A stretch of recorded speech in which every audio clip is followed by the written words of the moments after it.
keluarga, dan terlebih yang dinamakan luka batin. Ya, setiap kita punya luka batin. Dan ini juga menjadi berkat. Mengapa? Di dalam pengalaman saya, di akhir pengalaman saya mengambil moto tabisan di dalam Yohanes 4, Yesaya 49 ayat 1b. Bunyinya apa kira-kira? Ntar mau repek. Tuhan, Yohanes 49 Yesaya. Oh, Yesaya. Sorry. Yesaya. Lupa semua.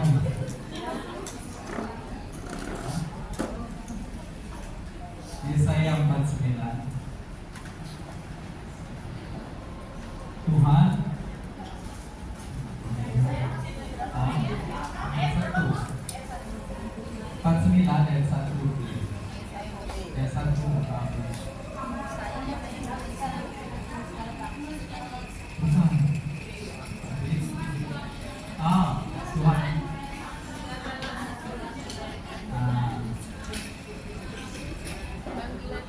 Ya, itu kan. Tuhan telah memanggil namaku sejak di kandungan ibu. Ini hasil akhir dari formasi dasar. Formasi dasar dalam kehidupan saya berani mengatakan itu bersama Nabi Yesaya. Dan saya percaya bahwa Tuhan telah memanggil ya.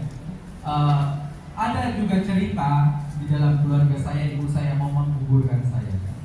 Ya karena situasi mana dia tidak mau punya anak yang begini karena belum nikah, lalu malu dengan tetangga. Banyak sekali ada kursi-kursi bapak, kan? Ada situasi seperti itu. Bayangkan saja misalnya ibu saya memberanikan diri untuk menikah dengan bapak saya, ya saya menjadi orang hidup, menjadi orang hidup dan tidak menjadi imam seperti sekarang. Itu yang ya refleksi singkat di akhir dari pengalaman saya sebagai seorang frater dan akhirnya dikabiskan menjadi imam. Ya mungkin kalian juga mempunyai hal-hal semacam ini dan selalu dihubungkan dengan panggilan Tuhan, panggilan Yesaya, panggilan Yohanes, panggilan semua orang di dunia ini, terlebih orang-orang kudus yang mempunyai jalan Tuhan sendiri. Sekarang bagian yang kedua mengenai realitas. Jadi yang tadi itu mengenai visi, idealisme, bagaimana membangun keluarga yang misioner, kebahagiaan yang misioner. Sekarang realitas ini berkaitan dengan orang tua dan anak-anak dalam konteks Mazmur 127 dan 1 Petrus 1:3-8-12. Yang pertama, realitas penderitaan. Ya. Keluarga saya juga mengalami penderitaan. Terlebih ibu saya bisa merasakan bagaimana penderitaan seorang ibu ya. Dipisahkan, mungkin dipaksa, dipaksa. Saya menderita, pasti menderita selama mengandung. Dia juga berpengaruh bagi saya. Pengaruhnya sangat kuat. Saya merasakan sampai sekarang penolakan itu cepat sekali. Sedikit-sedikit kadang tersinggung atau di bawah. Sedikit-sedikit merasa ditolak gitu ya. Awalnya, terlebih ketika saya menjadi frater. Sedikit-sedikit kalau tidak dikasih ini merasa ditolak. Yaitu ada penderitaan juga. Penderitaan ditolak. Penderitaan disebabkan oleh anak-anak juga. Ya, penderitaan anak-anak kalian juga. Dalam kitab Ulangan 21 ayat 19, anak yang durhaka juga ada. Ini juga realitas yang dialami. Menurut perjanjian lama dikatakan, maka haruslah ayahnya dan ibunya memegang dia dan membawa keluar kepada para tua-tua kotanya di pintu gerbang di tempat kediamannya. Kalau ada anak yang durhaka, ini yang bisa dibuat oleh orang tua pada waktu itu. Lalu juga ketidakadilan. Nabi Amos menyampaikan firman Tuhan tentang melawan ketidakadilan. Dikatakan, sebab aku tahu bahwa perbuatanmu yang jahat banyak, dan dosamu berjumlah besar, hai yang menjadikan orang benar terjepit, yang menerima uang suap, dan yang mengesampingkan orang miskin di pintu gerbang. Ini keadilan juga, ketidakadilan dari anak-anak mereka. Ada ketidakadilan. Lalu juga tidak mempunyai keturunan. Misalnya di dalam tradisi zaman Yesus, mungkin juga sebelum zaman Yesus, orang yang tidak mempunyai keturunan menjadi malu. Ini juga berkaitan dengan keluarga, realitas yang kita hadapi sehari-hari. Rasa malu, tidak mempunyai keturunan, dan juga ketidakadilan, penderitaan orang tua dan anak-anak. Lalu juga peran orang tua. Menurut Paus Fransiskus dalam dokumennya Amoris Laetitia, orang tua sudah kelelahan sewaktu sampai di rumah, tidak ingin berbicara, dan bahkan banyak keluarga yang meninggalkan kebiasaan makan bersama. Muncul banyak tawaran hiburan, termasuk kecanduan televisi. Hal ini mempersulit penerusan iman dari orang tua ke anak. Selain itu juga ditekankan kekhawatiran mengenai masa depan anak-anak. Ya. Ini dikatakan oleh Paus Fransiskus waktu itu di dalam Amoris Laetitia. Peran orang tua juga, karena merasa jenuh, ya, bosan dengan kelakuan anak-anak mereka, dan juga dari habitus, dari kebiasaan orang tua yang tidak baik kepada anak-anak. Jadi ada hubungan timbal balik orang tua dan anak-anak. Jadi sumber ketidakbahagiaan itu bukan hanya terletak kepada anak-anak, tetapi juga berasal dari orang tua yang acuh kepada anak-anak mereka. Masalah anak-anak tentu banyak sekali. Paus Fransiskus menekankan kita mencatat akibat serius dari perpecahan dalam keluarga retak. Anak-anak dicabut dari akarnya. Orang-orang lanjut usia ditinggalkan. Anak-anak menjadi yatim piatu walaupun orang tuanya masih hidup. Anak remaja dan dewasa muda kehilangan arah dan tidak punya aturan. Paus Fransiskus juga menekankan peran ayah dalam perkembangan anak-anak. Paus lebih lanjut berkata, ketidakadilan seorang ayah akan berpengaruh buruk terhadap kehidupan keluarga, pendidikan anak-anak, dan integrasi anak-anak ke depan ke dalam masyarakat. Ketidakhadiran ini bisa bersifat fisik, emosi, psikologis, dan spiritual. Ketiadaan ini menyebabkan anak-anak tidak memiliki model perilaku kebapaan yang sesuai. So, sangat cocok, sangat benar apa yang dikatakan oleh Paus Fransiskus pada waktu itu, ya. Peran orang tua, terlebih ayah dan ibu. Nggak tahu pengalaman kalian ya, bersama jauh dari keluarga, anak, mungkin ada rasa kekurangan juga. Saya juga mengalami hal itu, sangat kekurangan dulu, karena saya dibesarkan oleh kakek nenek saya. Waktu di seminari, kadang juga minder. Mengapa? Karena biasanya orang tua mereka mengunjungi frater, gitu. Saya tidak dikunjungi. Jadi merasa minder juga, merasa ada rasa kurang kebapaan itu. Saya sangat kurang kebapaan ibuan itu. Karena mengapa? Karena nenek saya sudah tua waktu itu. Bagaimana dia bisa menghibur? Saya masih kecil dan membiarkan begitu saja dengan teman-teman. Kurang perhatian juga karena mereka sudah tua, sudah lelah mengurus 12 anak, tambah lagi 13 anak gitu. Jadi bagi saya ada rasa ini yang saya alami waktu itu, tapi pelan-pelan hilang. Pelan-pelan hilang karena penebusan tadi, karena proses healing, karena keterbukaan hati, karena kerendahan hati juga di dalam proses pendidikan, di dalam belajar dan segalanya. Dan ini sebuah proses, dan penebusan itu juga sebuah proses, tidak sekali jadi. Seperti yang kita alami, Yesus menebus kita, ya. Waktu dia meninggal, menebus sekali, ya, sampai selama-lamanya. Tapi penebusan itu berlangsung terus menerus, karena kita berdosa terus menerus. Dosa kita ulang terus, balik-balik. Orang saya bilang balik-balik dosa. Berulang-ulang dosa kita, berputar-putar saja. Jadi itu saja. Ya, makanya itu penebusan itu juga berlangsung sampai kehidupan kita. Jadi masalah anak, keluarga.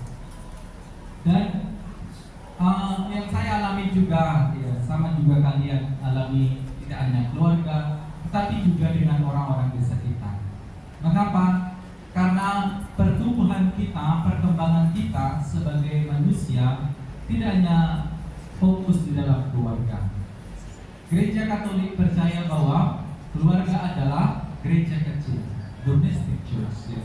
Keluarga kita adalah gereja kecil, dan disitulah tempat mulai bertumbuh budaya, bertumbuh iman kita. Mengapa? Karena orang tua menjadi guru pertama yang mengajarkan pendidikan iman, budi pekerti, mengajarkan sopan santun, menekankan respectful kepada orang lain. Itu terletak di dalam keluarga. Kalau misalnya orang tua tidak menghargai anaknya, anaknya juga tidak akan menghargai ya, orang tua dan lain sebagainya. Menurut, kalau kalian baca di dalam kitab baru, nggak tahu ayat berapa, saya pernah mendengar di dalam kitab baru dikatakan bahwa kita mesti menghargai dan menghormati orang tua. Mengapa? Ya, supaya lanjut umur, hidup kita menjadi panjang. Your life will be long. Ini juga dikatakan, this is the way we are pleasing God, membuat bahagia Tuhan. Dan juga dikatakan, saya lupa ayatnya, tetapi dikatakan bahwa ketika kita berdoa, doa kita didengarkan oleh Tuhan. Ya. Ketika kita berdoa, doa kita didengarkan oleh Tuhan. Mengapa? Karena kita menghormati orang tua. Dan yang lebih menarik bagi saya, dosamu akan diampuni. Ya, luar biasa. Ketika kita menghargai orang tua, menghormati orang tua, dosamu akan diampuni. Luar biasa. Ini kalau di dalam bahasa Seboran bayat, saya nggak salah, membayar dosa-dosa melalui respectful kepada orang tua, kepada leluhur kita. Karena itu ketika saya di rumah selalu diingatkan oleh nenek saya, sekalipun mereka sudah tua, yang nenek saya sudah meninggal, tetapi kakek saya masih hidup. Saya sempat merawat waktu dia sakit. Dia selalu mengatakan mengenai kalau kamu mendengarkan orang tua, hidupmu akan bahagia. Kamu akan mendapat banyak rezeki. Ya, betul. Ini sesuatu yang saya pegang, selalu menghargai. Sekalipun bagaimana kondisi keluarga kita, keluarga miskin, kaya, sederhana, ya, ini adalah keluarga kita. Karena disinilah letak kelahiran Yesus. Karena Yesus lahir di segala kondisi hidup kita. Dia tidak lahir hanya di Bethlehem, tetapi di dalam hati dan budi kita masing-masing. Amin. Sekarang action membangun, bagaimana membangun dan mempromosikan kebahagiaan dalam keluarga, membangun gereja rumah tangga yang misioner. Mengapa misioner? Saya mau menekankan hal ini berdasarkan pengalaman orang-orang Filipina. Ketika Paus Fransiskus, ketika Gereja Katolik di Philippines merayakan 500 tahun eksistensi dari Christianity di Philippines, Paus Fransiskus mengatakan orang Filipina di mana saja mereka berada selalu mewartakan kegembiraan, menjadi share of the faith. Misalnya di Italia, di Hong Kong, dia selalu aktif juga. Banyak sekalipun menjadi pembantu, tetapi mereka bisa mewartakan kebahagiaan. Ini juga kita, ya, kamu di sini, di kita yang diutus oleh gereja di Indonesia.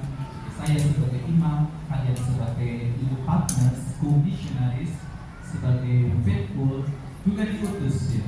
Tidak hanya fokus kepada kerjaan kalian di rumah, fokus dengan keluarga di rumah, tetapi ini bagian dari iman kita, kesaksian hidup kita sebagai orang beriman.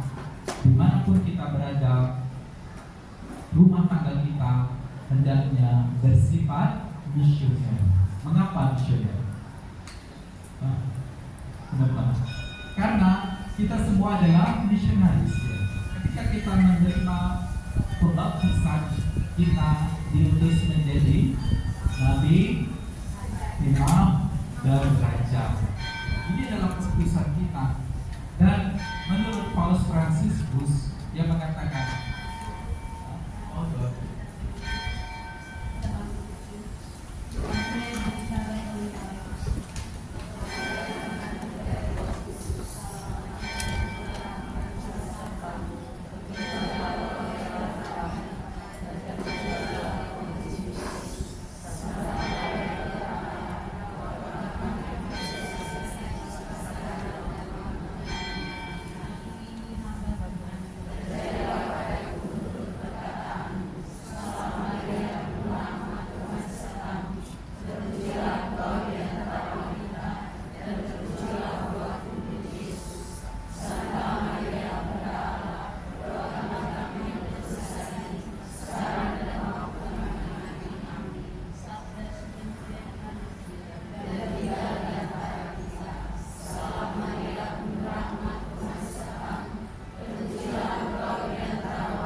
Fransiskus mengatakan demikian. Tidak hanya kita menjadi seorang misionaris, tidak hanya di dalam baptisan, dia mengatakan di dalam bahasa Inggris, we are called to mission not because we are Christian, but most precisely because we are human beings. So karena kita human, kita manusia, maka kita bermisi. Misi kita bukan hanya untuk orang Katolik saja, bukan hanya karena kita dibaptis saja, bukan karena kita Muslim or Buddhist, Hindus, no, because we are human beings. So, identitas kita sebagai seorang misionaris karena kita adalah manusia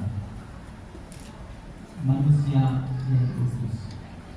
Sekarang bagaimana jawabannya? Bagaimana membangun dan mempromosikan kebahagiaan dalam keluarga? Jawabannya berasal dari Mazmur juga. Mazmur 127 ayat 3 sampai 5 dan surat Petrus yang Romo katakan 8 sampai 12. Yang pertama, membuat penuh tabung. Membuat penuh. Ya, tabung itu membuat penuh tabung panah. Anak-anak. Bila dihubungkan dengan ayat 4, anak-anak adalah seperti anak-anak panah di dalam tangan Firaun. Memang bisa dimengerti bahwa cara memperoleh kebahagiaan orang tua perlu memiliki anak yang lengkap dan penuh. Tetapi bukan hanya dalam kuantitas, tetapi di dalam kualitas. Penuh ini bisa diartikan menurut ahli, penuh ini bisa diartikan jumlah kalau memang yang diperlukan kuantitas, bisa juga kebijaksanaan kalau yang dibutuhkan adalah kualitas. Ya, kebijaksanaan anak-anak dan orang tua. Kebahagiaan orang tua adalah ada dalam diri anak-anak yang adalah anugerah dari Tuhan. Mereka diambil dari Tuhan seperti panah senjata kemuliaannya. Hal ini ada hubungannya dengan bangsa Israel misalnya. Anak-anak lelaki yang lahir di masa muda dianggap lebih kuat, lebih kencang daripada yang lahir di masa tua. Maksudnya anak-anak dari mereka dibuang ke Babel, mereka dianggap lemah, namun Tuhan memanggil mereka. Kebahagiaan itu selalu ada dalam campur anak Tuhan, karena anak-anak itu berasal dari Tuhan. Ya. Menghargai kehadiran anak dalam situasi apa saja. mungkin ya tidak digandaki atau lain sebagainya. Dan saya percaya bahwa Tuhan campur tangan di dalam setiap anak yang lahir dari kalian, setiap keberhasilan, kebijaksanaan yang diberikan oleh Tuhan itu sungguh luar biasa. Lalu nasihat umum untuk membangun kebahagiaan dalam keluarga ada dalam teks 1 Petrus 3:8-12. Bisa dibuka kitab sucinya. Tidak hafal kitab suci.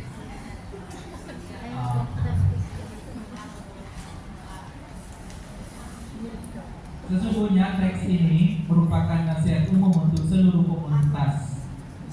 Nasihat ini juga berlaku dalam hubungan antara orang tua dan anak-anak dalam mencapai kebahagiaan. Teks ini ada juga dalam Roma 12:9-18, Efesus 4:1-3, di dalam Kolosius 3:12-15.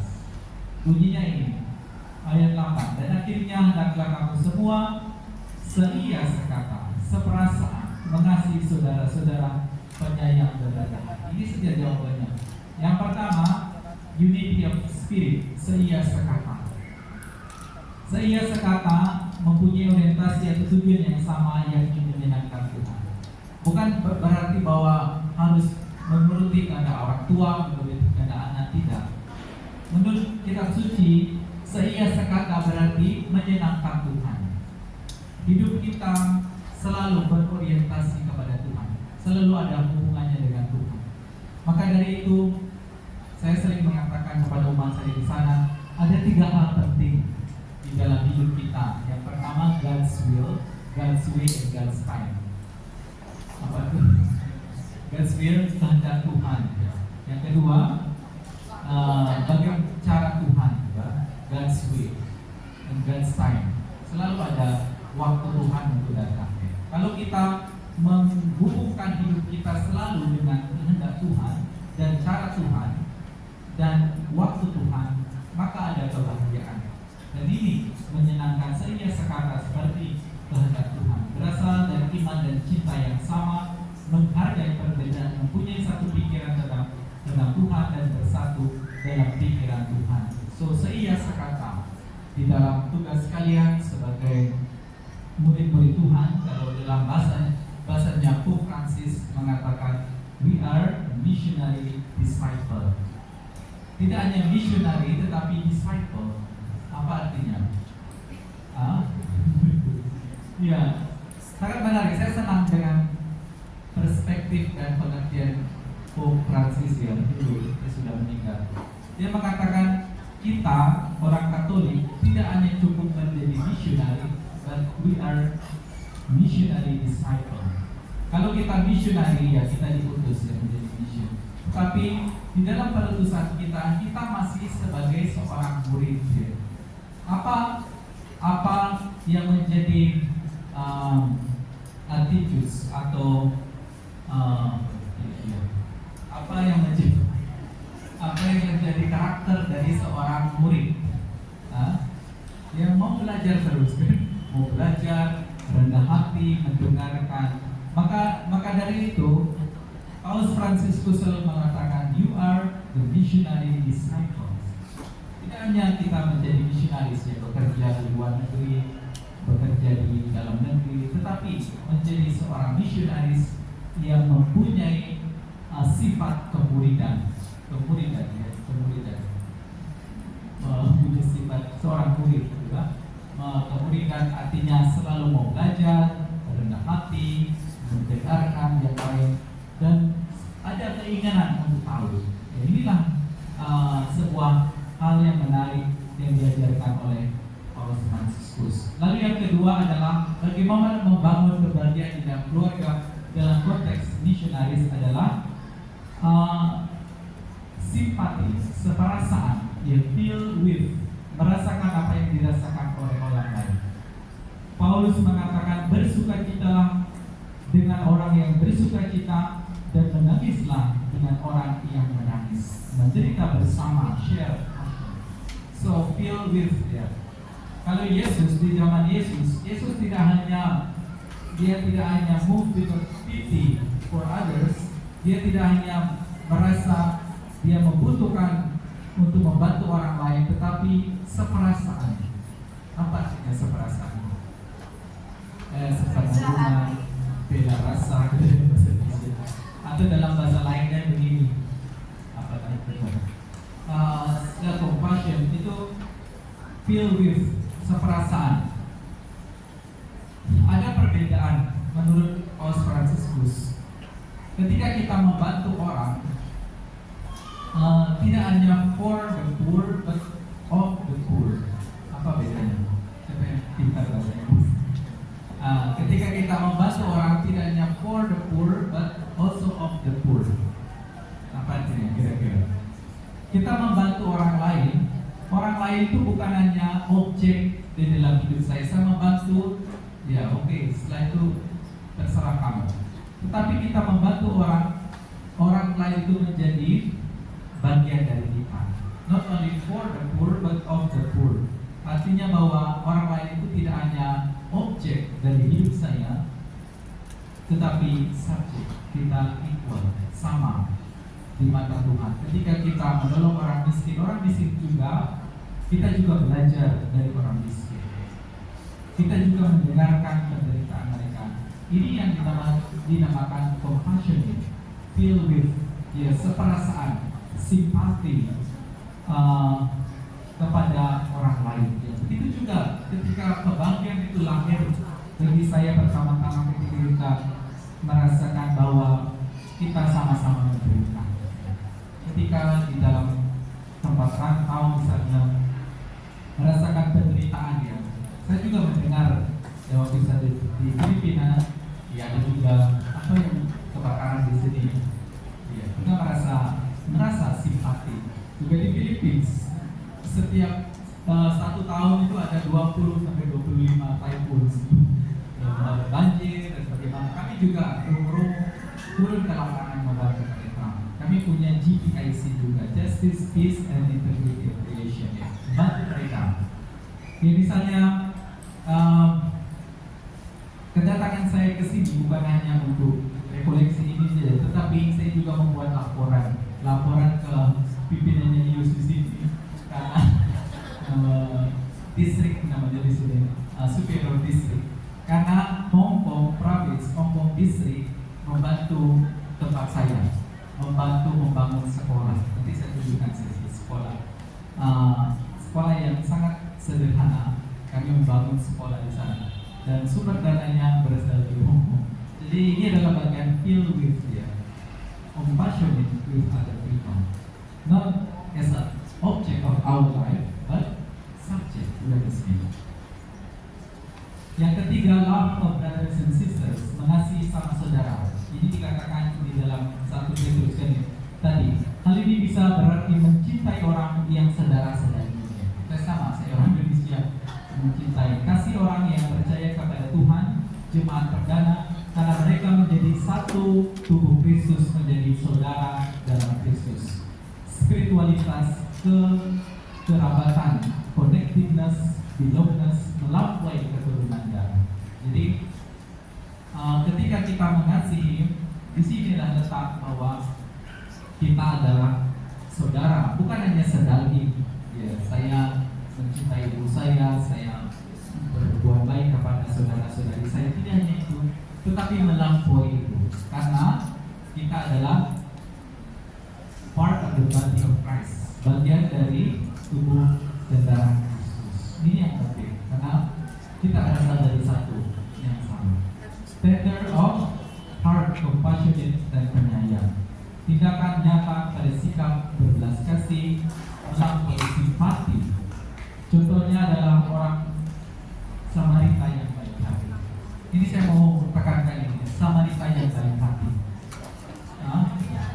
Samaria yang baik hati apa?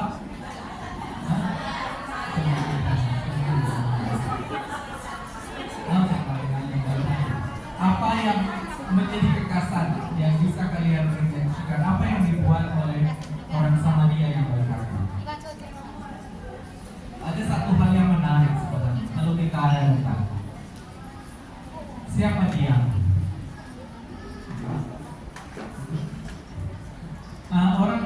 saya yang menolong adalah orang asing. Dia foreigner. Dia bukan orang Yahudi. Yang menolong bukan saudara-saudari, tetapi orang luar. Ini yang sangat penting ya. Kita bisa melihat penderitaan orang ketika kita melihat sesuatu di luar apa yang kita bayangkan. Ya, orang asing bisa melihat lebih tajam. Ini yang dinamakan blind spot. Apa itu blind spot? Ya, melihat kekurangan yang ada di dalam seseorang. Saya bisa menolong kamu karena saya melihat sesuatu ada kekurangan di dalam diri. Ini yang dibuat oleh yang menolong bukan paradigma, bukan Leviathan, tetapi orang asing.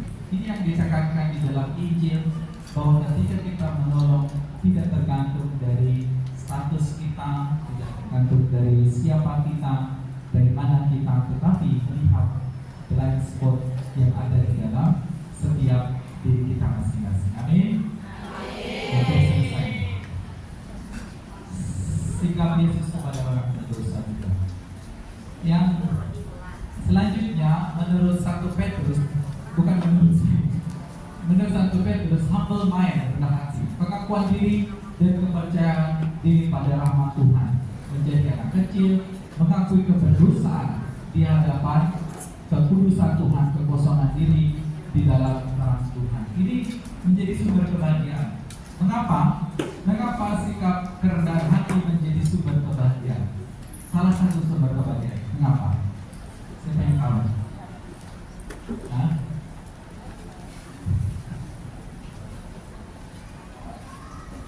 Siapa yang tahu?